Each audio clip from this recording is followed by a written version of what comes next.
আসলে আমি তাদের মতো আসি নাই। এখানে আমার জন্ম, এখানেই বড় হয়েছি।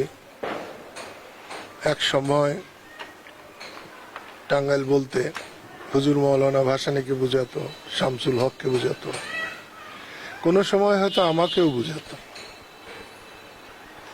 পিতার কাঁধে সন্তানের লাশ হিমালয়ের চাইতেও ভারী। সেই জন্য এসেছি। দেশটা কেমন যেন হয়ে গেছে, মানবিক মূল্যবোধ একেবারে ধ্বংস হয়ে গেছে। একটা সেনাবাহিনীর সদস্যর গায়ে ডাকাত, লস্কর, চোর যদি আঘাত হানতে পারে, তাহলে বুঝতে হবে সমাজে কিছু নাই, আইন কানুন বলতে কিছু নাই। আমি এটাকে কোনো গুরুত্ব দিতাম না।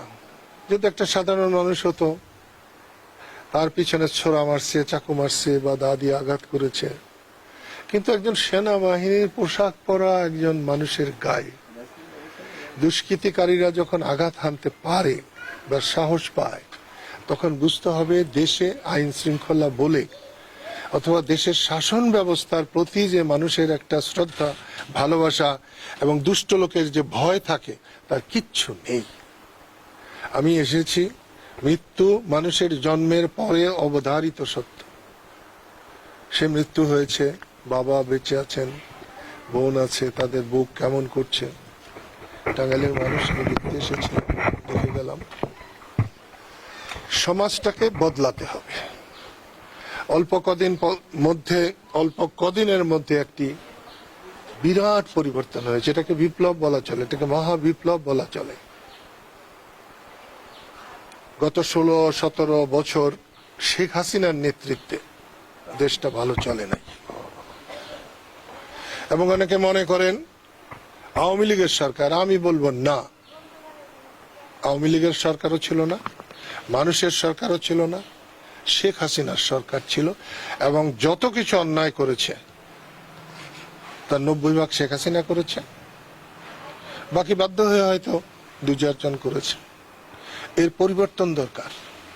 এবং এই বিপ্লব যদি ব্যর্থ হয়, তাহলে ভবিষ্যৎ বাংলাদেশের জন্য অন্ধকার। সেই জন্যে বৈষম্য বিরোধী জনতার আন্দোলনের সফলতা ধরে রাখতে হবে।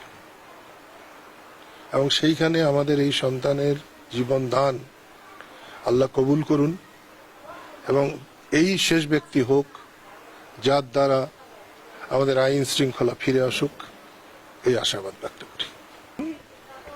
আমি সময়ের কথা সময়ই বলতে চাই। আমি নামাজের সময় অন্য কিছু মনে রাখি না। আমি রাজনীতিকে ইবাদতের মতো মনে করে আমি রাজনীতি করি। এই জন্য আমি প্রচুর সম্মান পেয়েছি, প্রচুর অসম্মানও পেয়েছি, গালাগালিও শুনেছি। এতদিন বেঁচে না থাকলে আমি গালাগালি শুনতাম না। আমি যদি 71-এ যুদ্ধ না করতে পারতাম, যারা গালাগালি করেন তাদের অধিকাংশদের জন্ম হয়তো পাকিস্তানের জারজ হিসাবে হতে পারত। আমি আজকে একজন কাতর বাবা মা, ভাই বোন, ভাই তো আপন ভাই তো নাই, তাদের পাশে শুধু আল্লাহর কাছে দোয়া করবার জন্য এসেছিলাম।